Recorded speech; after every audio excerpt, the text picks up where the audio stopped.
দার্জিলিং এর পাশাপাশি 26 এপ্রিল দ্বিতীয় দফায় নির্বাচন অনুষ্ঠিত হবে রায়গঞ্জ লোকসভা কেন্দ্রে। দ্বিতীয় দফার ভোটে সবচেয়ে বেশি সংখ্যক প্রার্থী প্রতিদ্বন্দ্বিতা করছেন রায়গঞ্জ লোকসভা কেন্দ্র থেকে। এই কেন্দ্রে মোট প্রার্থীর সংখ্যা 20 জন। ফলে রায়গঞ্জ লোকসভা কেন্দ্রের প্রতিটি ভোট গ্রহণ কেন্দ্রে ব্যবহৃত হবে 2টি করে ইভিএম। রায়গঞ্জ লোকসভা কেন্দ্রের স্বীকৃত জাতীয় এবং রাজ্য রাজনৈতিক দলের প্রার্থী রয়েছেন 4 জন। স্বীকৃত নয় এমন জাতীয় ও রাজ্য রাজনৈতিক দলের প্রার্থী রয়েছেন 6 জন এবং নির্দল প্রার্থী হিসেবে প্রতিদ্বন্দ্বিতা করছেন 10 জন প্রার্থী। নির্বাচন কমিশনের প্রকাশিত 7A ফর্মের মাধ্যমে প্রার্থীদের ক্রম তালিকা অনুসারে কোন দলের প্রার্থী কত নম্বরে রয়েছেন দেখব সেই তালিকা। দ্বিতীয় দফার ভোটে সবচাইতে বেশি সংখ্যক প্রার্থী প্রতিদ্বন্দ্বিতা করছে রায়গঞ্জ লোকসভা কেন্দ্র থেকে। এই কেন্দ্রে মোট প্রার্থীর সংখ্যা 20 জন, যার অর্ধেক রয়েছে নির্দল প্রার্থী। ফলে রায়গঞ্জ লোকসভা কেন্দ্রের প্রতিটি ভোট গ্রহণ কেন্দ্রে ব্যবহৃত হবে 2টি করে ইভিএম মেশিন।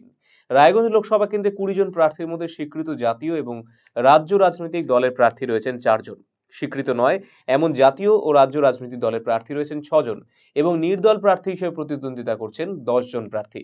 নির্বাচন কমিশনের প্রকাশিত 7A ফর্মের মাধ্যমে প্রার্থীদের ক্রম তালিকা অনুযায়ী 1 নম্বরে রয়েছেন জাতীয় কংগ্রেস প্রার্থী আলী ইমরান রমজ ভিক্টর। তালিকার 2 নম্বরে রয়েছে তৃণমূল কংগ্রেস প্রার্থী কৃষ্ণ কল্যাণীর নাম। তালিকায় 3 নম্বরে রয়েছে ভারতীয় জনতা পার্টির প্রার্থী কার্তিক চন্দ্র পালের নাম।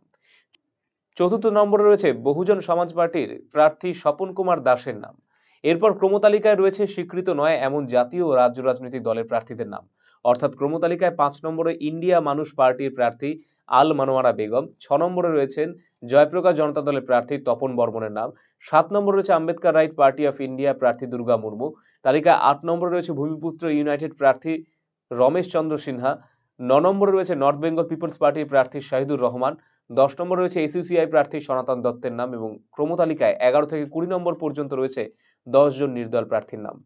ফলে স্বাভাবিকভাবেই রায়গঞ্জ লোকসভা কেন্দ্রের প্রতিটি ভোট গ্রহণ কেন্দ্রে ব্যবহৃত হবে 2টি করে ইভিএম মেশিন, যেখানে থাকবে 20 জন প্রার্থীর ক্রম তালিকা অনুযায়ী 1টি করে বোতাম এবং 1টি বোতাম থাকবে নোটার জন্য। সব মিলিয়ে রায়গঞ্জ লোকসভার জন্য ব্যবহৃত হবে 2টি ইভিএম এ মোট 21টি বোতাম।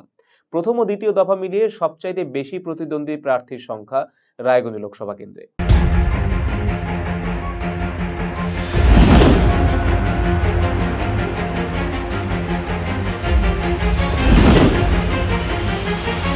নজরে লোকসভা।